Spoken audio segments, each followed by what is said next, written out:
our meeting to order. Thank you all for coming here this afternoon. We have a really great agenda prepared for everyone.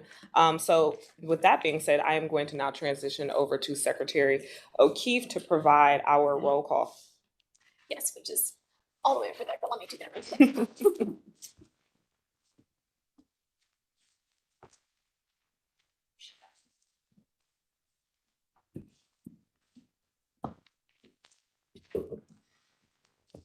Okay, Xavier Bay.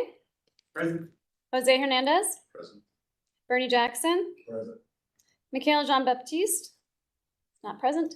Jennifer Kipp is not present. Daniel Lehman. Present. Samir Malone. Present. Sarah O'Keefe. Present. Greg Oleski is not present. Tom Schreiber. Present. Jenny Spencer. Present. Divya Sridhar. Present. Rick Switalski is not present. Roger Tokars is also not present. But we do have a quorum. Chair. All right, thank you so much for getting the quorum and roll call facilitated. I'd like to also continue to turn that over to you for approval of minutes. And I see notated here that there were correction in the minutes. Yes. We had one correction submitted for the minutes from Commissioner Sridhar. And I think I have those in my email for just a second. I'd like to note for roll call that Ray just arrived. Oh, great. Thank you. Would you mind? I'm going to pass this along. Would you mind signing our sign-in sheet? Thank you.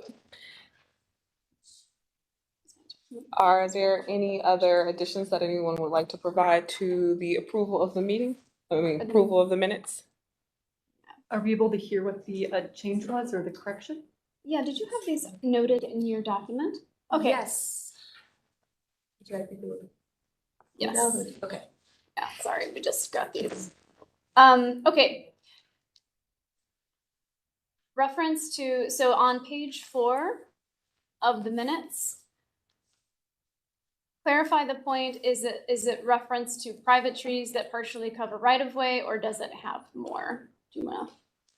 Yeah, the trees on private property, the conversation was to, because this alludes to our Ohio Revised Code, wanted to get clarity on what that private space defines as and what the tree infrastructure that, why are we concerned about calling it, why are we concerned about a private tree?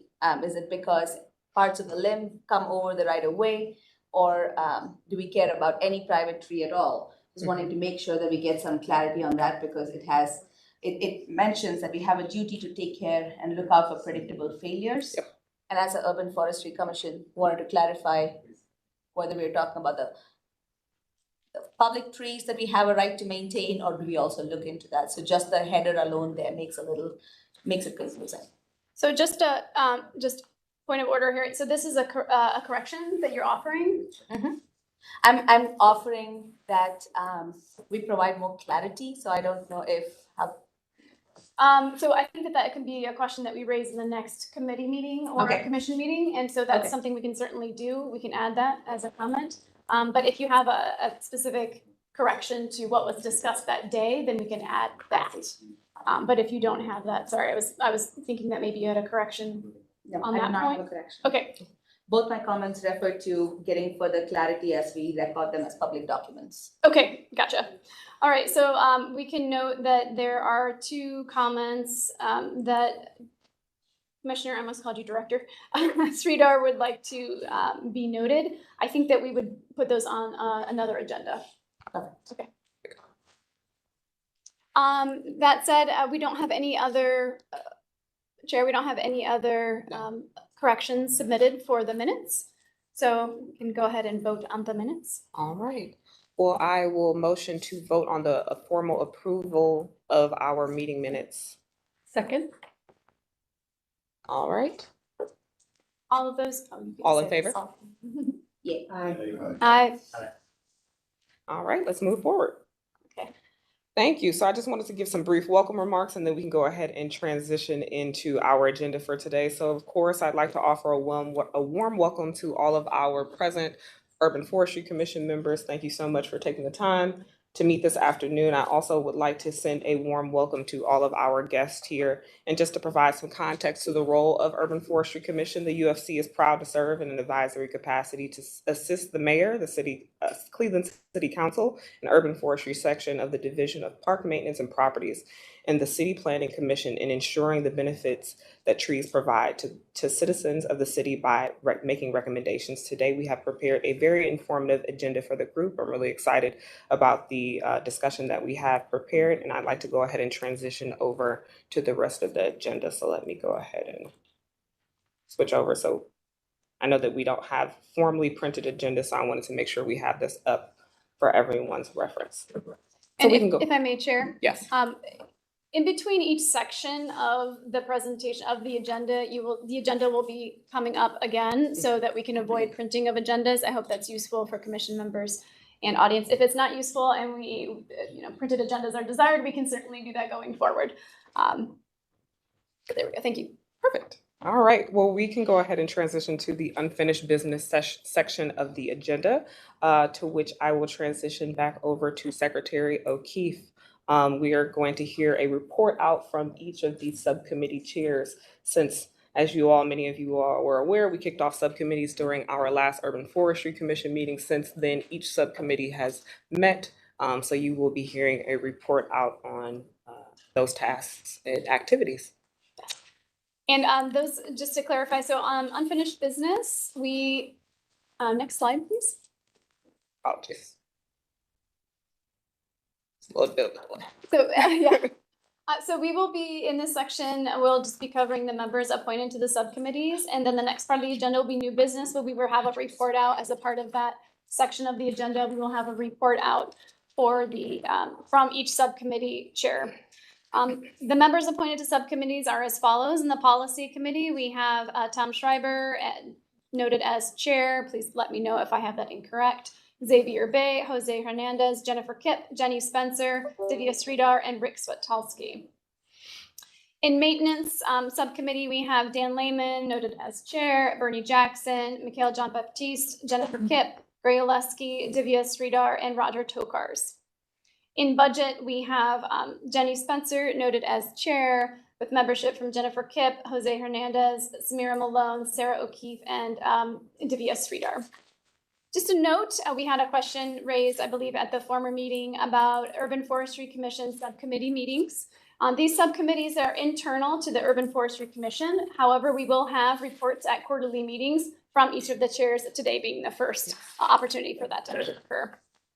A question also about who does the work. Subcommittee members of the Urban Forestry Commission are commission members. We have a committee chair, an initial work and discussion on will be covered in the next part of the agenda. And then discussion on non-commission, non-voting members being invited to supplement through knowledge, to supplement knowledge gaps. That discussion is taking place in each of the subcommittees, and we will be adding ad hoc potentially. So that is a subcommittee discussion. Yes. Okay.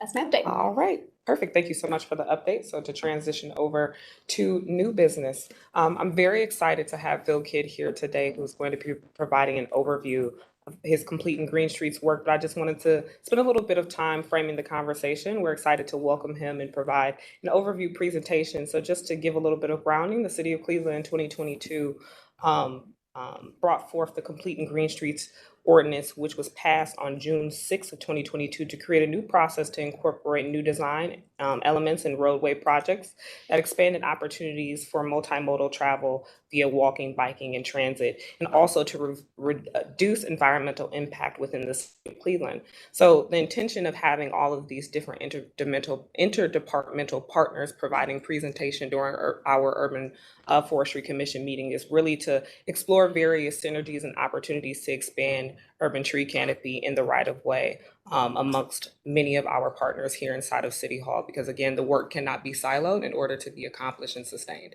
So we're really excited to have Phil Kidd provide this overview today and really excited about the partnership between Completing Green Streets and Urban Forestry Commission. So I'll open up the floor to you, Phil. Very good. Thank you. Thanks for that introduction. That's Yeah. great. And Phil, the camera is here if Okay. it's at all helpful, but you can present to us or you can sit over here and we can move the mic. It might be- Okay. 1 second. Okay. Yes, so. And feel free to take the slide deck as well. Okay, okay, yeah, There we go. It's got a little bit of a lag, so. you got it, okay.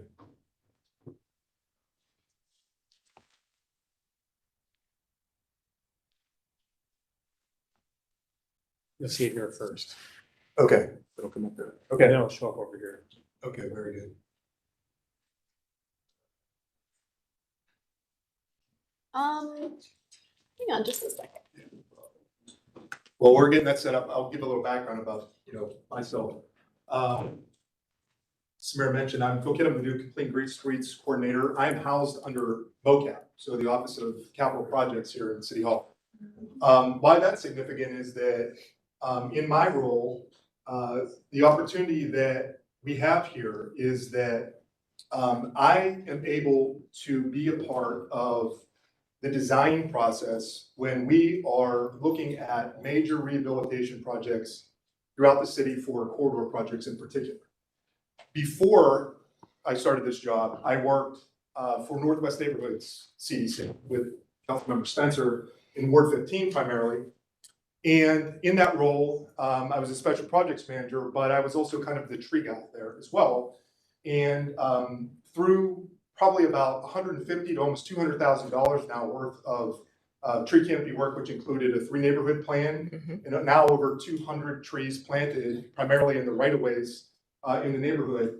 One of the things that the council member and myself were able to successfully partner on was 2 roadway projects, West 65th Street and Lake Avenue, in which unfortunately we saw a number of trees due to the rehabilitation of those roadway projects that were removed.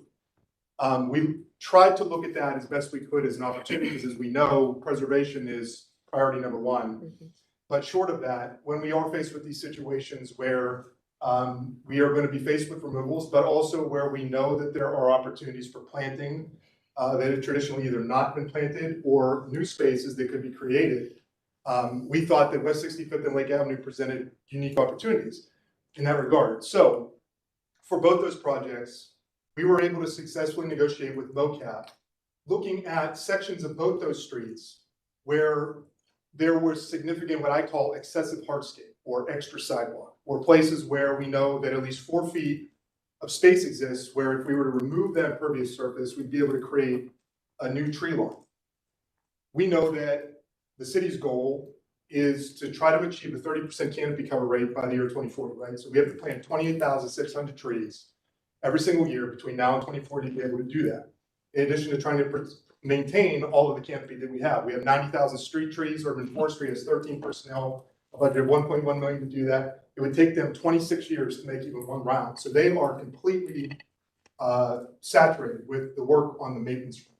So it becomes incumbent upon other groups and also other partners with the city hall to be able to try to work on the planting side as we're also trying to work on the maintenance side of things. So with those 2 projects in particular, we were able to work with MOCAP on West 65th alone to remove over 35,000 square feet of impervious surface and create, in some cases, 10 or 12-foot tree lines in those spaces. On Lake Avenue, we were able to remove about another 9,000 square feet. From there, we were able to partner with the county's HUTC program and the Cleveland Tree Coalition grant and plant over 60 trees in those spaces. We lost 27, but we were able to plant 60 on West 65th Street and probably another dozen or so on Lake Avenue. And so what that did was a precedent-setting example of what might be possible for other projects, not only in Ward 15, but throughout the city of Cleveland.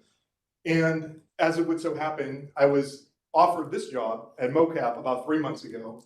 And of course, one of the very first things I did, because we had a number of projects underway, was to try to plant that flag like very soon, very early, about changing the way that we approach our starting position on this front from green infrastructure when we approach these roadway projects. Traditionally, MOCAP has looked at corridor projects and they look at just what the existing condition is, right? And if there is sidewalk there, even if it's excessive sidewalk, the default position really is to budget for just repaving that. And so when we are now looking at projects, we are looking from a different starting point, which is where can we do the removals? Because not only does that help us achieve what we need to achieve here from a planting standpoint, but it's also practically, it's a cost saving standpoint from a project itself. It costs about roughly $3 or $4 a square foot to remove versus 7 to 10 square foot to repave. So those are dollars also, they're not a cost savings for these projects, but can be put to other design elements within a street project. Could be, more safety elements, could be even for trees themselves. Let's see if I got this going. So I'm just going to interrupt. I apologize. Yeah. We did not have your slides loaded correctly. So in order to bring them up, we'd have to pause the meeting, redo all of it. So what I'd like to offer, thank you very Not even much. necessary. Okay, we will send these out to all commission members, these slides that Phil's going to go through in this report. And we will also have it for members of the public. We will have it posted on our website, the Urban Forestry Commission webpage, hosted by sustainablecleveland.org later today. Gotcha. Thank you. Well, I, printed out copies of it. So what I'll do is I'll just explain these and I'll pass them around, and then we'll have it uploaded for the public to be able to take a look at it. But I want to point out a few examples of exactly what I'm talking about here.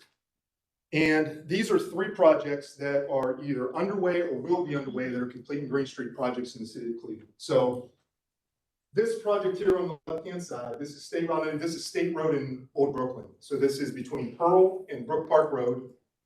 On that corridor, you'll see here, this is the same block of the same street. So on one side of the 4400 block of State Road, this is your right of way. This is your sidewalk right of way.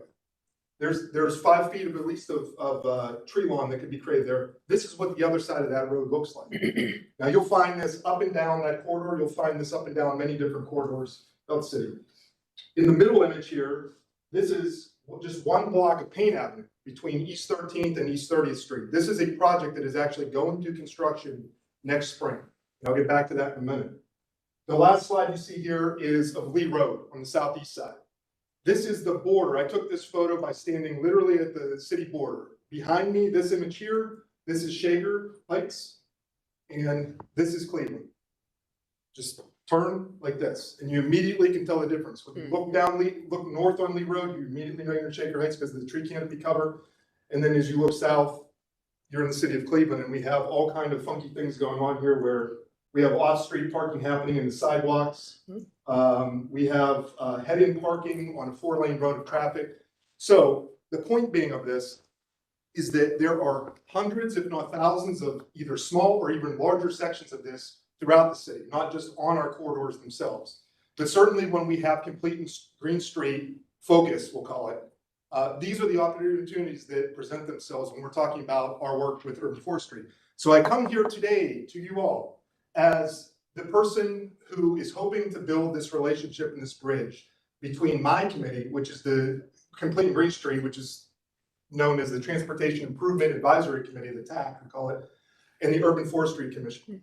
Because what I'm hoping to do here is to be able to form this relationship so that we can partner together at least on one project per year for a major corridor throughout the city. And we'll get to what that looks like in a second.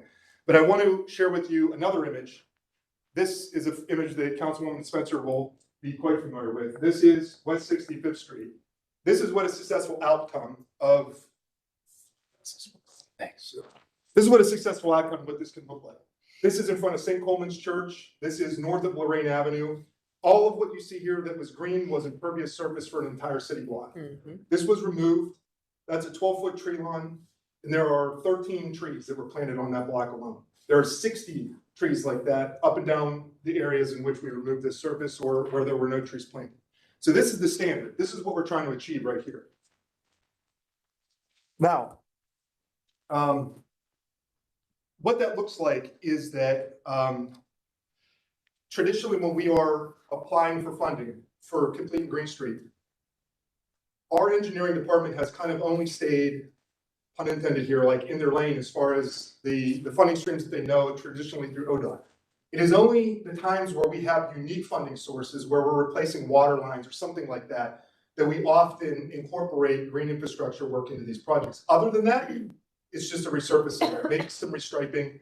So one of the things that I've been able to bring to the table here with my job here at MoCap is that because of the success of our ability to do these projects in Ward 15, we know that every year there's going to be at least $50,000 to $75,000 available at the county. We know there's going to be $50,000 to $75,000 available through the Cleveland Tree Coalition. And my goal here is to be able to work through and think with you guys as a committee on these projects that we think make sense to be able to incorporate those types of funding sources into these projects themselves, because we need every available planting space we can to achieve our goals that we need to by 2040.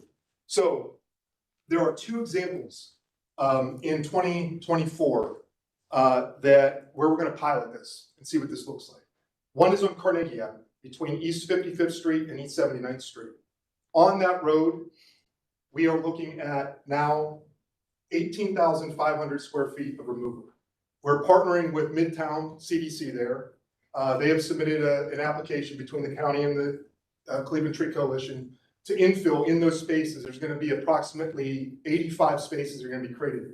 At least 67 of those spaces, they have written a grant to do the infill on that. So, but for that additional revenue source and that partnership with the CDC and MoCap working for that, all of that would have been either not touched or repaid. So that whole corridor is going to look dramatically different as a result of this. And we know that there's a lot of other investments happening on that corridor tour. We have the Warner and Swayze building. Yep. We have a lot of stuff happening by East 79th Street. East 66 is intersecting through there. So we have once every 20, maybe 30 years to get this right on these roadway projects. We're not going to be able to realistically come back to a lot of these and revisit them. We get one shot at this and we need to maximize it. And when the green infrastructure opportunities are present, and we have the budget for it, and we can infill with trees, we need to be strategic and we need to leverage that. The other opportunity, and this is the one that I think is of most note to this group, is that on Payne Avenue, the image that I referenced going around in the middle image, between East 13th and East 30th Street, that's another example where we ran over budget for that project. And there was going to be almost no removals on that entire stretch. And as anybody's familiar with Payne, that's a pretty brutal stretch. There's some green infrastructure, there's some canopy on Cleveland State's parking lot side, but you have the People Streets Initiative, which was an initiative between Campus District and Midtown that did a lot of traffic calming and bike infrastructure. You have Cleveland State's new campus master plan that's seeing a lot of investment all the way up to Payne. We were going to go right through Payne Avenue and simply do a resurfacing and a restriping project and leave those corridors, those right-of-ways looking the way that they were before. That's totally unacceptable. So we put our heads together at MoCap, and I got together with Jennifer Kipp from Urban Forestry, and I said, let's figure out a way how we can kind of move dollars around and supplement this project so that we were able to get more green in this corridor, green infrastructure specifically with street trees. We submitted our first application jointly between MoCap and Urban Forestry to the Cleveland Tree Coalition for 75 trees. And why that's unique is by the first time doing this in-house, there's a level of efficiency created because the city's contracts are, on the whole, a little bit more, we can get more bang for a buck. We can stretch dollars out a little bit more. So not only were we able to use the existing Jennifer's contract for who she's using for tree planting projects, but we were able to extend the warranty to include the maintenance for 3 years and then add those requirements that we know are necessary for maintenance for those 3 years. So why this is important is if this project is funded, we're going to have 75 trees go into Payne Avenue. We're going to have about 19,000 square feet of right-of-way restored, tree lawn space restored. And then hopefully that will be the template that we would use year after year for each project and not leaving any of those dollars on the table. But a big part of that is being able to have that communication and coordination with you guys. I want to be able to come back to you, and let you know what projects we have in the pipeline coming up and get your feedback as to what you think are priorities and how those dollars, should be allocated for different projects. But that being said, we don't have to wait for all these big corridor and complete Green Street projects exclusively.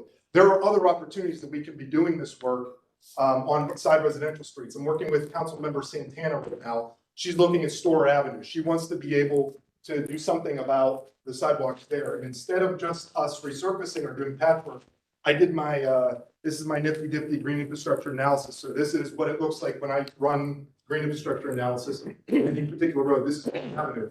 It's all the parcels. It tells you the depths, the widths, the total square footage, how much storm water is going to be captured, We have tools now that tell us urban heat island effect mitigations over modeling over 20 years, how many trees, and then the cost estimates. Break it down by square foot, by tree, everything, out the door costs.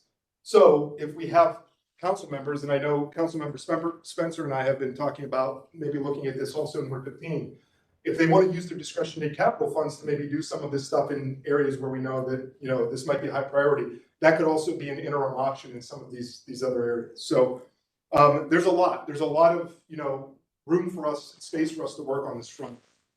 The other question that I have been asked is, you know, especially by engineers, they were kind of like, look, you know, we'll do the removals, but we don't want to deal with the property owners because we want you to get their permission. We don't want to create these headaches. I said, you let me handle all that. I will handle the engagement with the property owners.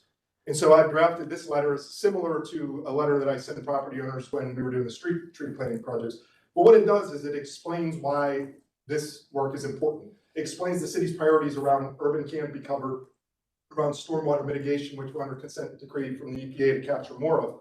And then explains to them that what we're specifically looking to do, which is to restore the tree lawn space, but also what we're doing on these streets now is we're piloting a no-mow grass treatment so that this is a low maintenance burden for the property owner as well as our property, the city's property for public works.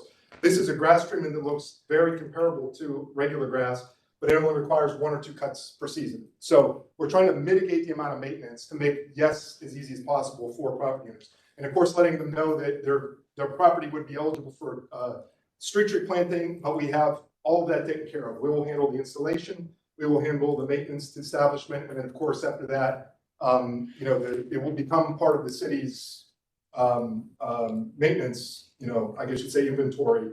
But at least we can get to that point, and then we can be thinking about young tree care beyond in years 3 through 7 or so on and so forth. So I sent this out to every property owner on Carnegie Avenue. This was the pilot.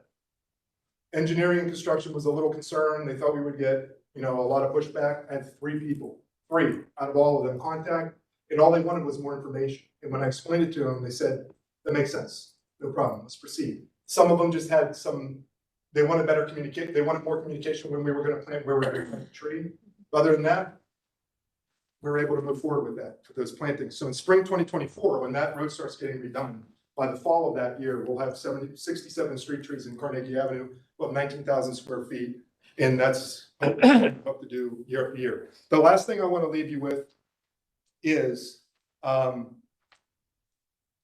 call it, you know, non-traditional ways of thinking about doing street tree plantings.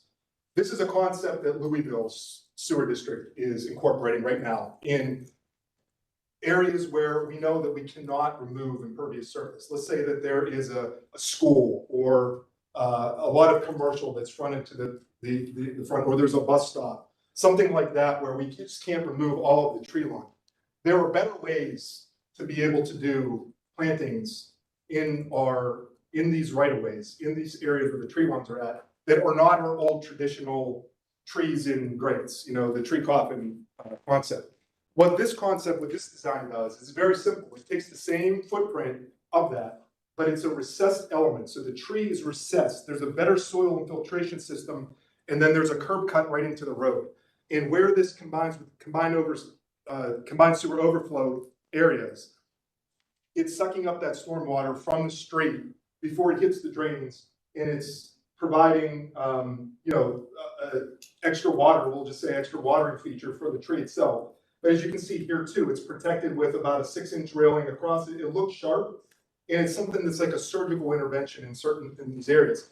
And I have an example here. This was an area that I identified in Ward 15 that I thought might be a good candidate location. There's plenty of these, of course, in most of the streets of Cleveland. But this is an example on Madison Avenue before you hit West Boulevard. This is Print Camp here. But this is an area where there's a bus stop here. And we have, you know, it's a pretty dense commercial corridor, but we've got about 10 feet of extra sidewalk space there. And this is an example of where we can leverage that green infrastructure grant from the sewer district. That's $300,000 that we're not tapping into for any of our projects year after year. So that's got to change. We are going to leverage that money. And fortunately, the person who administers that grant program is on the Complete Green Streets Committee and loves this stuff. So the next step on this is working with Jennifer Kipp from this committee and getting a design and getting cost and then start cranking these applications out and figuring out how we integrate these into, not only Clean Green Street projects, but again, like maybe projects, pilot areas, things like that throughout different parts of the ward, where we can do that, test that around. But I'm throwing a lot at you here, but really today's meeting was really just to introduce myself, talk to you a little bit about my first 3 months on the job and, kind of, I think where we're heading, the direction here is MOCAP. And more importantly, to build a relationship with you between my department and this commission so that we are maximizing the ability to increase our urban canopy cover, to capture more stormwater, to lower our urban heat projects, and just create better aesthetics, quite frankly, on a lot of these streets. And I think that there's going to be a tremendous amount of opportunity for that moving forward, just knowing what I know about the roadway projects that are coming up and the opportunities and funding that exists right now. It's just going to take a little bit of coordination, a little bit of hustle, and a little bit of, vision, but it's definitely all achievable. And so I'll end there and just want to thank you guys for the time. And I'll be at every one of your future meetings to check in with you. Thank you so much, Phil, for that really great overview. I just wanted to say a few things and then, of course, open up the floor for comments and feedback from the commission members, because I know that everyone is very interested in asking questions and, having some very productive discussion. But I just want to thank you for your presentation this afternoon. As a longstanding advocate for this type of work, we're really grateful to have you in this role for completing Green Streets. And I'm really looking forward to all of the projects. As you mentioned, this often is a once in a few generation opportunity to really capitalize on creating the infrastructure that we need, especially since infrastructure has been quite a challenge and barrier in us really being able to increase canopy in the right of way. So I just want to elevate that and thank you for your work and your being an impassioned advocate, and really looking forward to continuing to map out what this relationship is going to be between Completing Green Streets and Urban Forestry Commission. But you have, I jumped the gun and speak, but you have our full support. So I want to absolutely open up the floor for any comments or feedback to Phil's presentation to any commission members. Okay. Okay, great. I'll take the privilege of starting since I got to work with Phil on some of this. I want to clarify for the commission. I think my takeaway from Phil's presentation is the removal of excessive hardscape opportunity. So one really important difference is it sounds like Carnegie and Payne. I'm so glad those opportunities have been identified. Those are existing excessive hardscape. No mature trees are going to be removed. You're simply removing the excessive hardscape. So I really want to clarify that the way that Ward 15 is a model is that Phil's light bulb went off. Okay, we can think about removing excessive hardscape. Unfortunately, it was a very painful experience for us to have to see so many mature trees removed. They were permitted. Those removals were permitted as part of the capital improvement. So they weren't accidental. They were permitted by the city and everything. But it was still really hard. So I want to state that I'm in full support of the excessive hardscape removal. You can see how much work goes into it. But for Phil doing that high touch, reaching out to individual property owners and that dialogue, it wouldn't happen. So it's very high touch work. And I also just want to emphasize that still, when the city does capital improvement projects, even if trees have to come down, as it now stands, there's no automatic plan for replacement or planting. So that is still, to this day, it's not like trees come down and there's an automatic planting plan. So that's relying on that, I guess I'll call it the back end partnership with usually a nonprofit organization or a grant seeking entity who will then apply for a grant like through the CTC to do the planting. So it's a lot to think about. I'm learning a lot too, but I think that just reminding everybody that these plantings do not happen automatically. They are still at this point in time individually grant driven in the city. So, but yeah, thank you very much, Phil. No. I have a question, if I may. Okay, Phil, thank you so much. Great. Really enjoyed your report. And again, we'll post and share your slides. You mentioned that the analysis that you did on retention or the stormwater retention and all of that. What tool did you say you used on that? I'm just pulling from general data from like the sewer district, general, what a square foot of, we'll just call it, greenscape, softscape would capture, per gallon, than if you were to add even a small tree. So my figures are really just kind of a snapshot analysis. And they're a starting point because obviously as a tree becomes more mature, it's going to capture more water weight. So we're starting at a base level and working from there. But the point being is that it helps us to be able to make the case, not make the case, but it gives people a more holistic understanding of why this work's important. As we're in a situation where we're under consent decree for stormwater capture, green infrastructure work is a significant part of that. And so I want to build that metric into the work. I want to be able to look at that in urban heat index things like that help us. I just think that like every square foot of green space that you create has so many different, it's exponential as far as what it does, on different fronts. And so I want to capture as much of that information as I can. I just want to say I really appreciate your work on that. I think that there are a lot of tools that we've discussed in maybe our Tree Commission Academy courses and inside conversations, and certainly as a part of the Cleveland Tree Coalition's plan and the Office of Sustainability's work in trying to quantify those benefits and at various stages of tree life, I think is really important. I think that I really appreciate your inclusion of urban heat island effect and mitigation there. And also I think, and I would challenge all of us to think about as commissioners how trees can also impact the human health benefits. I don't think that those are always captured. It's kind of quantifying them is very challenging. There's work being done with some local healthcare partners on that. So just thank you for that. I appreciate that. Yeah, and to tag on to that point, I'm not sure if you've had the opportunity to connect. I know the CSU is really, really interested in doing some new research around Yes. quantifying public health benefits, specifically looking at urban heat islands. So as you are piloting these projects, I really, really, really incentivize you all to leverage our local institutions as they're moving forth in their research efforts to really Had a couple of beers with Dr. Tom Hildy the other day. Hildy, yep. Figuring out how we build that. Yeah. Yeah, for sure. One other piece that I also wanted to note that I'm glad that you brought up during the presentation was the importance in how you all leverage the city's contracts to get that additional maintenance baked in, of course, which is of significant concern, right? Making sure that not only we're planting the new trees in the right of way, but also making sure that they can reach the point of establishment. I know that we have the additional 3 years that will now be contractually fulfilled. But is there any seed conversation as to what it looks like after year 3 for the maintenance of those trees? And I know right now we're currently existing and operating within the resources that we have. But I think thinking preemptively now that we have at least that leverage piece for 3 years, how we can think about moving past the stewardship of all of these newly planted trees, which is going to be a significant absorption for the section of forestry. No doubt about it. Yes. I wish I could point to one thing that I could say is looks like a concrete plan moving forward. But I will say that where things stand on that front is we're having multiple conversations with the different entities that exist right now of like how do we expand maybe existing efforts to be able to plug into that.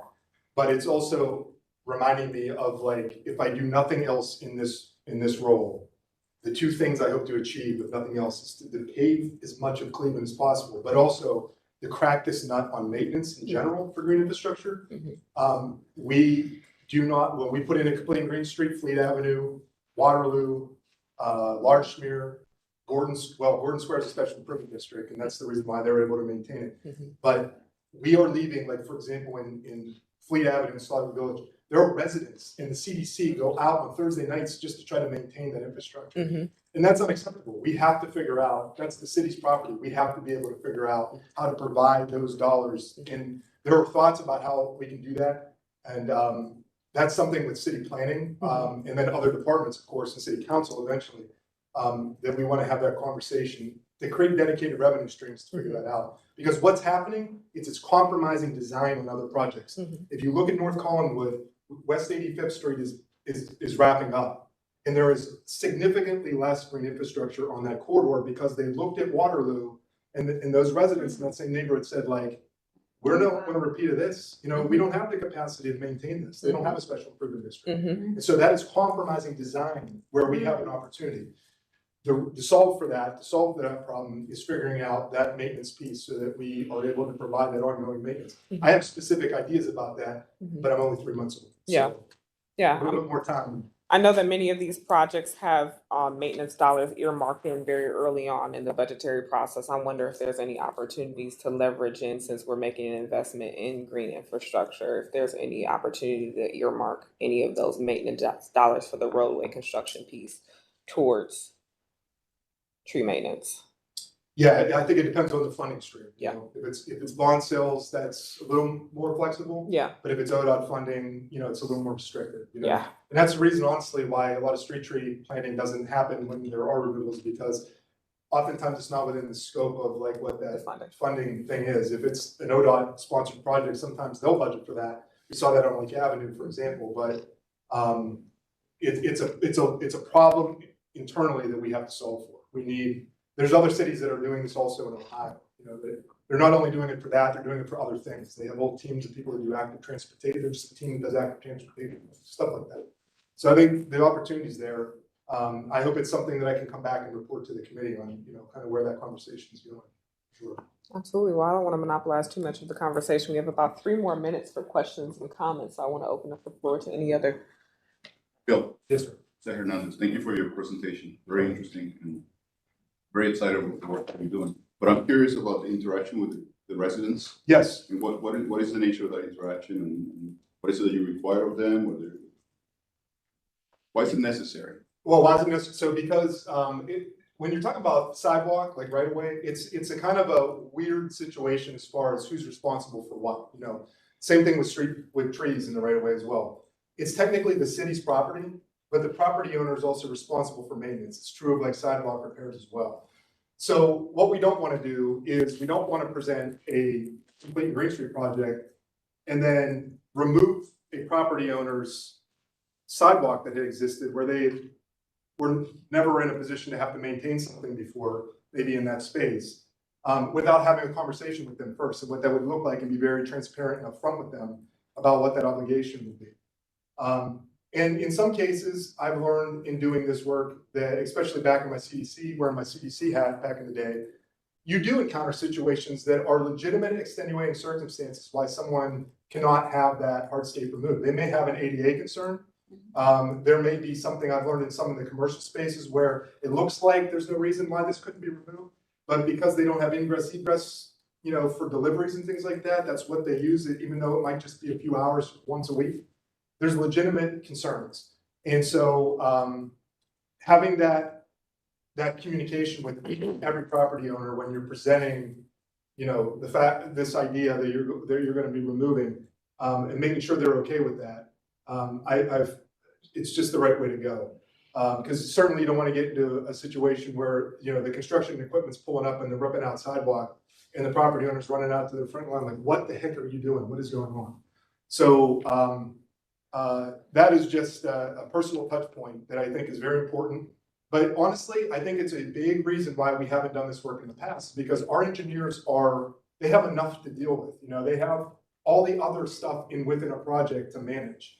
And doing something what would be considered kind of above and beyond something like this is just something that traditionally not had capacity to do. Now they have me. And so now I'm going to be able to try to laser focus on that aspect of completing Green Streets in particular, take that burden off them, find additional funding sources, and have those conversations with the property owners so that they feel comfortable. And then also give us information as to why maybe we shouldn't, you know, remove it, because that's important. We don't know that. I can look at a piece of paper and I can walk out and measure a sidewalk and say we should remove this, but there might be something there I don't know until I talk to that property. Neighbor. Well, thank you very much for your presentation. I really absolutely enjoyed the synergies that you're bringing out and the potential for all of us to think about the process together. My question to you is around at what point, and I know you have a good answer for this based on how you're putting these things together, is this something that will soon get into written as just best practice, or will this become a policy and a standard that will stop the city and then extend out to people who are building beyond, you know, on the private space that to maintain that property, and what are some of your visions for this thing, and any insights that you can share from anything that you foresee as a big hurdle Yeah. from what you've seen so far? Yeah, it's a good question. I'm hoping that these first several projects that we do in 2024 will be kind of precedent setters, so that whenever we're also in front of private developers who are doing their own project, I'm thinking of like the Wood Hill Homes rebuild in that area. We had a good conversation with them because they were thinking about restoring sidewalk or in some cases, restoring tree lawn in their new build out. And by able to reference these other projects that we're doing and explain to them why we're doing that, that got them to think differently a little bit about their right-of-way areas. So I'm hoping that by project, this becomes more of the standard and the expectation. And we'll have more and more projects that we can point to. And I think it's particularly important that the city leads the way on this, because we have to walk the walk. If we're gonna ask private property owners to do this for their projects, we have to be able to say we're doing it ourselves. And that's the first thing that when I have a conversation with our engineering staff is that here's all of our property. Here's all the land bank lots on this lot. At minimum, these are going to be tree lawn because we have to be able to show the property owners that we're doing it too. So I think it's, this is very much a work in progress. It's in its infancy in some ways. But I'm hoping that year after year, this will just become a little bit more standardized. But again, at least on our projects on the city side, we only get once every 20 or more years to do this. Mhm. So we've got to do it and do it right. And I'm just hoping that people will see that this is going to be much better outcome. And from the private development standpoint, they'll say like, yes, this is what it needs to look like. So that's the hope. And I'll be at those tables for all those design review meetings and things like that. I am getting pulled into more and more of those, whether I like it or not. Now, does that include the planning commission as well? Yeah, absolutely, yes. Yeah, there's actually this committee called PetBot, which I know it's a fun name, but that's who actually reviews a lot of the sidewalk stuff. So I've been starting to be invited to some of those meetings. And I think that's like where it's at. Because PetBot looks at that stuff specifically before they get into detailed design and goes to the planning commission. So you're starting to get a more granular level on right-of-way stuff there. So Interesting. All right. Well, thank you so much again, Phil. We really appreciate having No you problem. this evening. I want to make sure that we stay on top of agenda. So we now would like to transition over to our report out of subcommittees. Phil, could you actually hand me the clicker, please? Yeah. Right there. Thank you. I apologize. I got to run to North Collinwood for a trail pro. No bike worries. ride, We so. appreciate your time this Okay. evening. And as mentioned, we'll make sure that the slide deck that he presented on is both available for commission members and posted on the Sustainability Cleveland Urban Forestry Commission website. All right. Thanks, Phil. Where are we at here? Oh, Come on, technology, don't fail me now. All right, so we have identified a little bit of time, as mentioned early on. We have, since our last meeting, kicked off subcommittees, and actually quite a few subcommittees have had the opportunity to meet more than once now. So we want to give the chairpersons of each subcommittee the opportunity to give a 5-minute report out on those activities since our last quarterly meeting. So we can go ahead and start off with policy. So I will turn it over to Commission Member Tom Schreiber to give that report out. Thank you. Thank you very much. The policy committee met on October 2nd via Zoom, and it was an excellent and very focused group, and I was very impressed at how well we stuck to our agenda.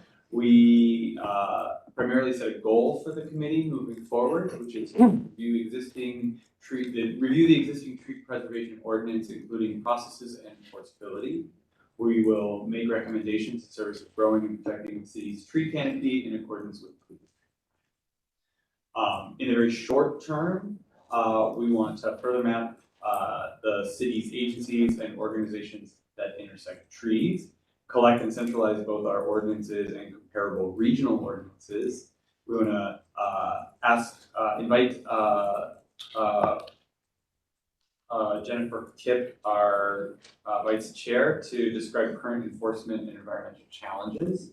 And lastly, and probably very importantly, at our next meeting, we expect to have a working meeting where we map the existing processes using the Cudell Commons development as a case study. Mm-hmm. So we all identified that trees being removed at Cudell Commons potentially represents a missed opportunity for our tree preservation ordinance to be used. And we're hoping to dissect that and be able to present back to the commission how that process went and where and how the ordinance either wasn't enforced or was limited itself. Thank you so much for that report. Thank you, Tom. Next, I would like to open it up to Commission Member Dan Lehman to provide a 5-minute overview of maintenance. Well, hello, everyone.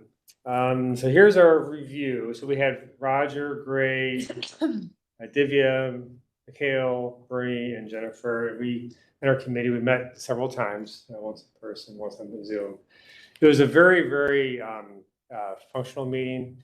I was impressed by the different thoughts and ideas that people had and brought to the table. And I think it'll make us a better committee by having those people. So we started out with really determining we did a SWOT analysis, our strengths, weaknesses, opportunities, and threats, and I'll go over those with you. Our strengths is that we believe we have a really, really strong committee. This is just one of them, one of two or three. The strong committee, very experienced, diversified. We have leaders of respective organizations. We have experience in grant writing, experience in maintenance, and we all want to create a positive change. I think we have good people on our commission and our committee. The second strength is really related to our not only internal partners that are on the committee, but also the external partners that we can bring in as resources to draw upon. And then the last one is just honestly, in terms of maintenance and tree canopy, is just really where we live. We have natural resources and water and just the sunshine, everything else. And so we think there's a good position for us to certainly grow the canopy and maintain what we have. The opportunities that we determined was that we need to maintain the trees that we have. And that came up over and over again because we really haven't been doing a great job with that. And then you have really the community who sees us not maintaining the trees, and then at the same time they believe that, oh, maybe we shouldn't plant more trees because we haven't been successful at maintaining the trees that we have. So that's an opportunity, and we also need to educate the public. And you heard a lot from Phil in terms of how he's notifying the public, educating the public, in order to have success in what he's doing. Related to weaknesses, we don't really have, I guess, an effective long-term maintenance plan. It's very, very kind of reactionary. You kind of hear about that. We do prune the trees, but we do it not every 5 years or 6 years. We'll do it every 15 years. I'm not sure what Jennifer has quoted before of it. But we're not really proactive with that. And that's really where we need to be in the future, is to be proactive, not reactive. And then some of the threats are related to improper planting techniques, invasive species, funding, and some other ones that we discussed. So, future.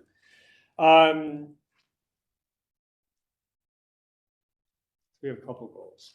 So one is to foster a relationship between working together. We think there's an opportunity for that. We also believe that if we have, as we discussed, trees that are maintained, then we have residents that are happy, and we can also plant more trees in the future.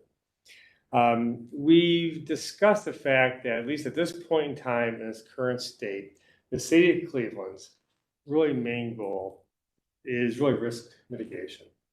And so they focus on the larger trees at risk, harm that can happen to property and to the people. And then in our role, though, in terms of what we think we can impact, would be really expanding the partnership with communities like CDCs and other groups that are involved in tree planting and tree maintenance. So what does that mean? We believe as a group, our future could be to really have more of a decentralized maintenance program for young trees, like in the first 5 years.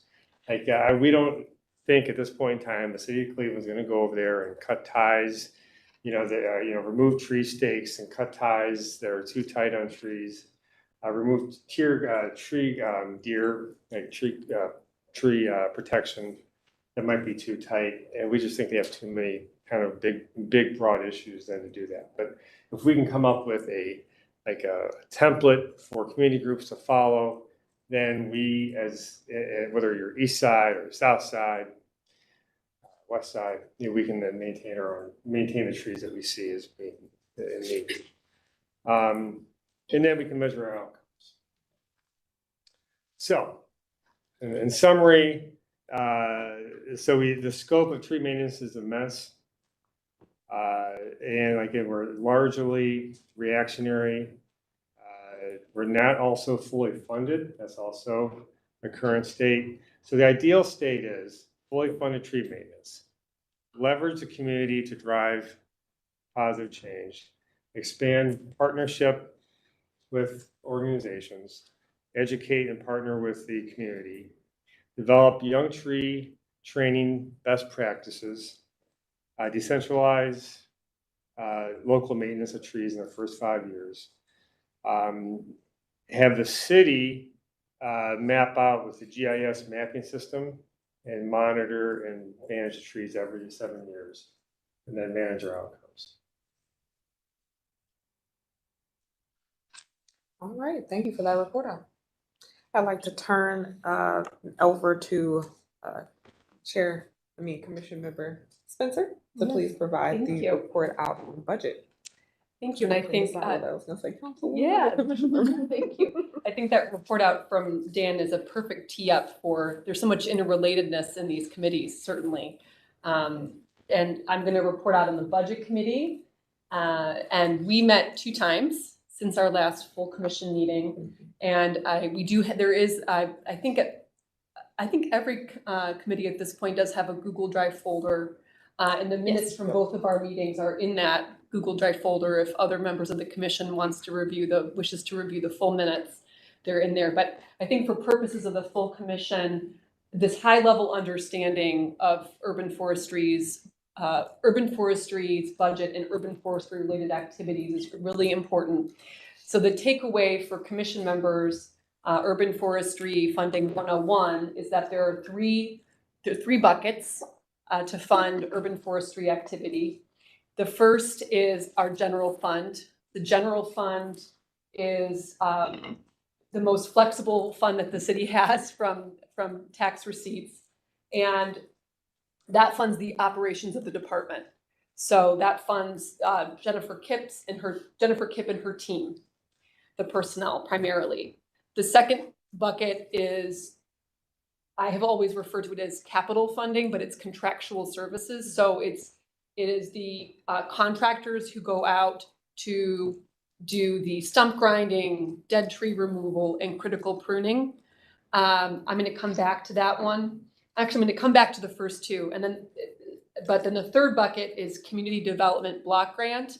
That is the smallest bucket. Community development block grant is used for a program within a very limited program, a small program within the Department of Aging to assist seniors on fixed incomes with tree removal. Because as we all know, if you have a tree, not just tree removal, tree pruning, if you have a tree challenge, that can be very expensive to hire a private company to assist with needed maintenance.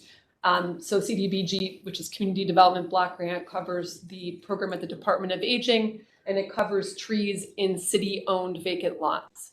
So that's the smallest of the three buckets. So again, general fund, contractual services, and then community development block grant. So I want to go back to the top with general fund.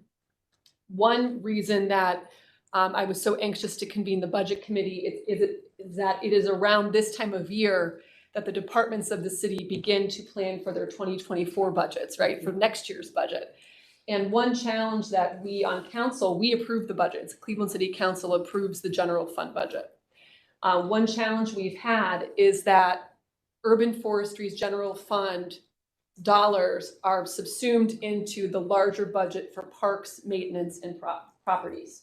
So there is no standalone snapshot of the level at which urban forestry is funded within parks, maintenance, and properties. So I have asked for that for this next budget cycle for them to actually break it out, but urban forestry does not budget on its own. About a few weeks ago, we thought there was a possibility that the administration would move to break urban forestry out into its own division or its own office. It appears that will not be happening in 2024.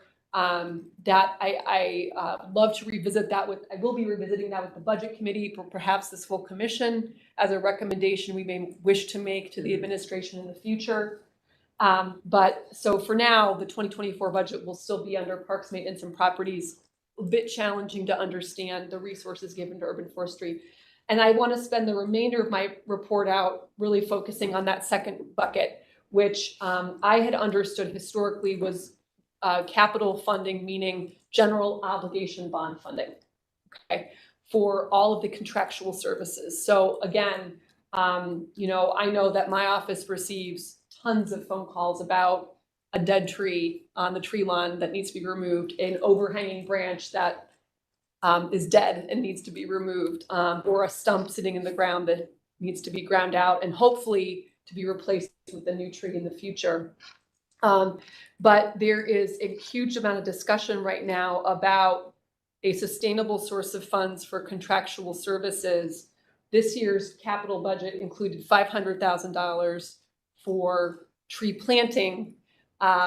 But as Dan noted in his committee report out, there is a massive backlog of maintenance related work orders. So I'm in the midst of some really interesting discussions with the Department of Public Works, Division of Park Maintenance and Properties, and various folks within those departments and divisions to talk about how do we fund contractual services for urban forestry.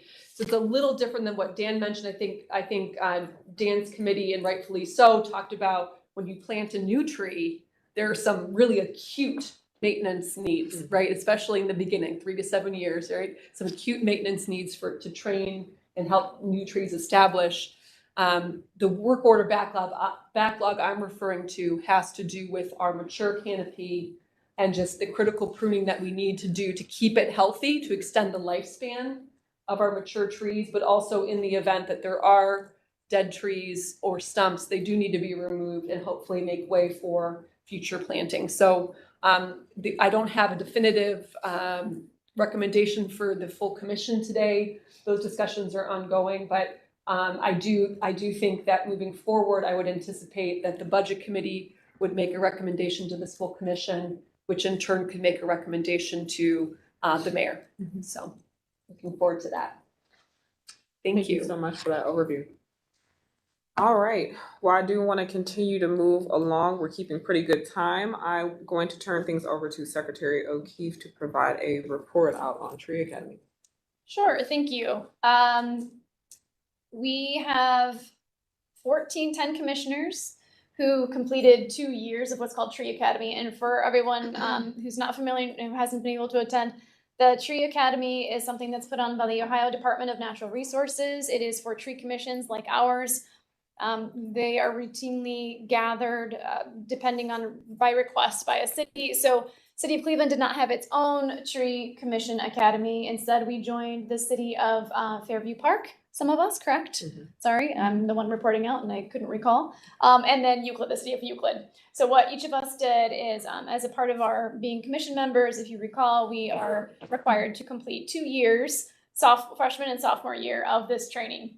So the report out is that 10 commissioners, due to unavoidable scheduling conflicts, completed those 2 years. 4 others completed some of at least 1 year. So we will follow up with additional training for those of us who weren't able to complete both years, the freshman and sophomore class. But a follow-up, an immediate follow-up result of that training is that on November 29th, there's a project scheduled here through ODNR. We scheduled with the forester. And all commissioners are invited, whether you've been able to attend both of those freshman and sophomore classes or not. So that will be a field day. So please mark it on your calendars now for November 29th. I believe that we sent out a hold for that date, and everybody should have it on their calendars. If you don't, please let me know and we can get that out to you. And more details to come. So I think that Dan already gave a report after the very first year, but just as a kind of summary, we had strong mutual understanding of urban forestry from the perspective of Ohio Department of Natural Resources. And peer cities interaction, I think, was really valuable to see what other people had to say. It wasn't just Euclid and Fairview Park that were there. There were cities from all over Ohio, Northeast Ohio, a couple of Southern Ohio folks came and joined some sessions. So it was really neat to have some conversations across a lot of different cities and what they're experiencing and how their tree commissions work. The cost was $1,200 and $1,250 supported by the Office of Sustainability. So we were happy to support that training for the urban forestry commissioners. And then next we do have, as I said, the November 29th training and discussion in 2024. I think that we would have this as a future agenda item of what junior and senior training might look like if we're interested in doing that as commission members. That was not something that we came out the gate having committed ourselves to, but if we're interested in doing that. There's also the outstanding letter to Ohio Department of Natural Resources about citations and interpretations of some of the peer-reviewed studies that they include in their curriculum and how we might be able to contribute feedback on how to improve a little bit of that. So that's all I have. All right, thank you so much for the report out on Tree Academy. So I want to go ahead and provide a brief report out on the Community and Urban Forestry Grant application that the Cleveland Tree Coalition led in partnership with the City of Cleveland and a few other partners. So back in May, the U.S. Forest Service released a notice of funding for their Community and Urban program to support their $1.5 billion earmark into community and urban forestry across the country. The Cleveland Tree Coalition and its member organizations really galvanized very quickly to submit an application, but we had already been, preparing for this coming down the pipeline and had kind of been meeting regularly since January before the notice of funding, but we submitted the application formally on June 1st. There were over 800 applications submitted to the U.S. Forest Service, and unfortunately, the City of Cleveland was not selected as an applicant for that federal program. But we are working currently with our congressional team to get feedback on that application from the U.S. Forest Service, just to get a little bit of insight as to why the City of Cleveland was not selected particularly for that grant. Nonetheless, we have worked very closely with the state of Ohio. They have also absorbed a significant amount of money through that federal allocation, actually about $7 million to re-grant out to local municipalities across the state. And we are definitely going to be keeping our eyes peeled for that to take advantage of those resources. Aside from the individual municipal and state awardings, there were several pass-through organizations, about 13 organizations nationally that were awarded a significant amount of money for the intention of pass-through dollars. So to note a few, like the Arbor Day Foundation, American Forest, which are all existing partners to the CTC and City of Cleveland. So we're going to be looking to actively pursue those funding opportunities once they become available. I know many of them are still going to be working with the federal government at least through the end of the year to put forth what those cooperative agreements are going to look like for those re-granting dollars. But although we did not get the awarding, I think there is an absolute clear pathway to make sure that many of the things that we put forth in what I believe was a very compelling request from Cleveland are actualized. May I make one comment? First of all, I just wanted to say thank you to Cleveland Tree Coalition for leading the charge on submitting that application. The City of Cleveland did not submit a separate application, obviously. We did join. Often those kinds of applications come through my office, the Sustainability and Climate Justice Office, but we joined with obviously the Cleveland Tree Coalition as a part of that. And so the Cleveland Tree Coalition was the lead applicant. Yes. Thank you. Does anyone have any questions? I did. Thank you. Oh my gosh, thank you. I'm so delighted that there could be some pass-through opportunities. Yeah. I wanted to ask about, do we have a sense at this point in time, I don't imagine the mechanisms have been announced yet, but do we anticipate that it would be more, the likelihood of funding would be higher if Cleveland were to apply on its own for example, the Arbor Day or state of Ohio? Should City of Cleveland apply on its own? Or do we anticipate still a larger ask through the coalition? That was a $48 million Yeah. request, so we know that Yeah. can't submit at that scale. But I think that this is a really interesting one because I know that Urban Forestry doesn't have a grant writer. There was talk about an ad hoc committee of this commission to help with grants. Maybe Office of Sustainability has some capacity, but I think that's a really interesting question. And I don't know if we even have a preliminary recommendation of when those opportunities present themselves. Is the likelihood of an award higher if Cleveland were to apply as City of Cleveland? Yeah, so we haven't received any explicit guidance from any of the potential regranting partners as to if it would be more of a compelling application if it was led by the City of Cleveland or an NGO. But I do think there is going to be, of course, now there's going to be a scaling back. Initially, the original pool of funding was about 1.5, which to my calculation, with the awardings out, I think there may still be even some more federal opportunity to tap into because it doesn't seem that the full 1.5 has been awarded, but I don't have full confirmation, so that's hearsay as of right now. But I do think that where there are gaps where the City of Cleveland may not have the capacity, especially the section of forestry have the capacity to put forth their own individual application, that's where I feel very comfortable with partnerships with like the CTC to help assist in going after some of those state or pass-through dollars.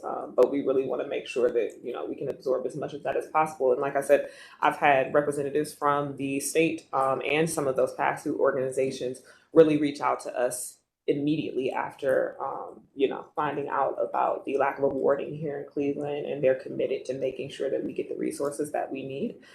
So I think that in terms of positioning ourselves to, put forth grant applications, we have those national partners that realize that gap and challenge that we weren't able to receive those federal funds and are really willing and looking to partner and assist Cleveland in any way that we need. That's wonderful, and I think that's a testament to relationships matter, and the fact that they knew to call you and that we have those relationships is really valuable. So thank you. And then my last question is, and I don't have the exact verbiage in front of me. I think it was the Great Lakes Governors Association. Something, I don't know if I got that right, but there was a separate IRA request. Yes. Do we know the result of that? That was also not awarded. Okay. Yes, this was a very rigorously competitive application process. So there were quite a few very compelling applications that did not get awarded. I know that the U.S. Forest Service was really looking for partnerships in which they could have a mechanism very quickly to disseminate those dollars because, of course, $1.5 million is like significantly even scaling up their billion. It's significantly even scaling up their current regranting mechanisms. So I think that although we did not get selected, I think that we have some of those even deeper relationships with some of those pass-through organizations that will make us positioned well for the future. That's great news. Thank you. You're welcome. Can I ask a clarifying question on the Great Lakes St. Lawrence? Is this a Governors and Premiers application, or was it City's initiative? So it was an application that came through the Great Lakes Governors and Premiers organization, and they were partnering with two cities. It was with us in Kent, and I believe they also included Detroit in their application as well. Okay. Through the CTC. Yep. And no, this was led by there. So there were two applications that the City of Cleveland itself were involved in. So they were involved in the CTC's application. The City of Cleveland was also involved in the St. Lawrence application. Thank you. My notes. All right. Well, with that being said, I want to go ahead and transition. We have about 15 minutes left on the agenda, so I want to make sure that there is enough space and opportunity for our public comment. So I wanted to just do a little bit of housekeeping before we transition over to that. Thank you so much. Sorry. Perfect. We also have one public comment that was two submitted online. Perfect. All right. So we now like to transition to opening the floor for public comment. As advised in the city procedures for public comment document, all speakers looking to provide public comment must pre-register 5 minutes before the start of any meeting. So I would like to go ahead. We can start with the public comments that were submitted through sign-in, and then we can transition to the ones that were submitted beforehand. So I would like to welcome to the floor Michael Armstrong. You have 3 minutes for public comment. Yes. Hi, thank you. And thank you for the updates and clarifications regarding the IRA grant-making processes. So anything I say here that's slightly off, just please understand.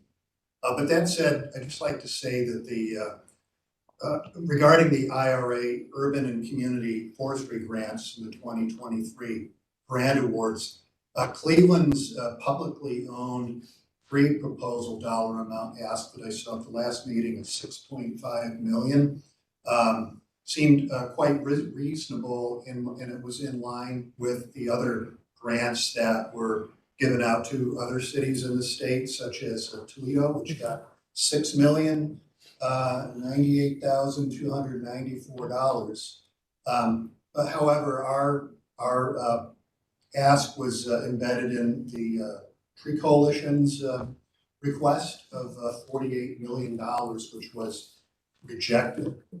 Just for context, the largest regional approved grant was the Oregon Department of Forestry's request for just over $22 million. And the largest grant requests were the National Pass-Through Partner Grants. There were two, each at $40 million. One with American Forests and the other with the Arbor Day Foundation. The CTC's $40 million grant request, while uncertain funds were needed, was $23 million more than the highest regional grant and $6 million more than the highest grant award to the two national organizations.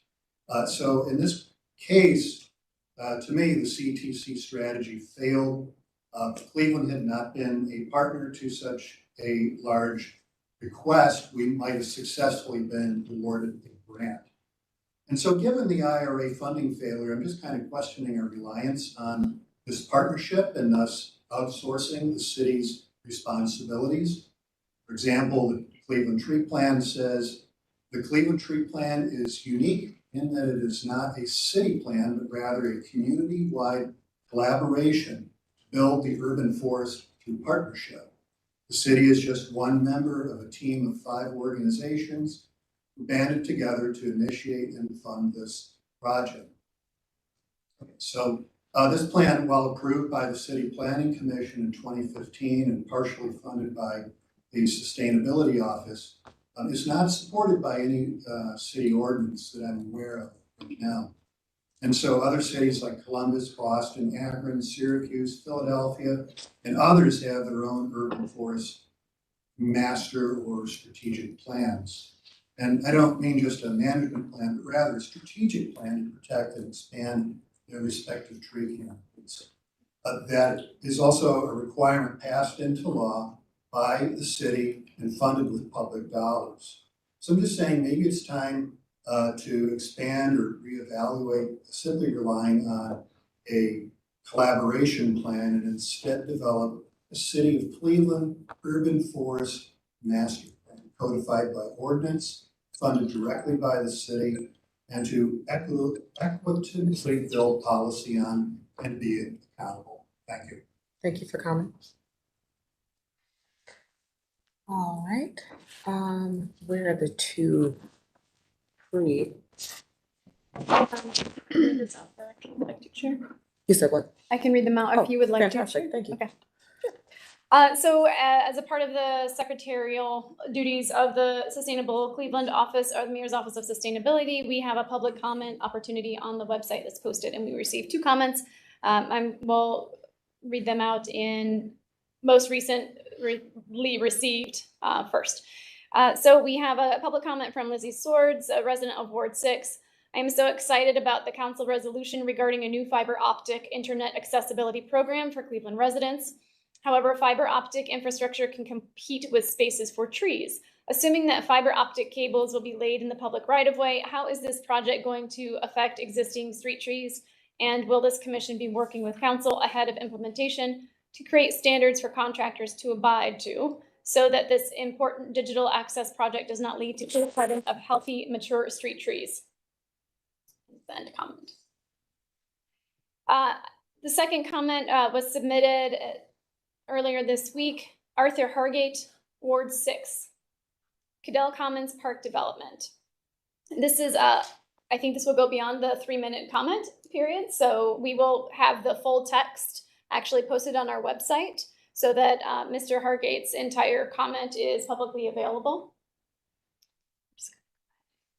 Yes. Okay, at your discretion, Chair. The comment is as follows.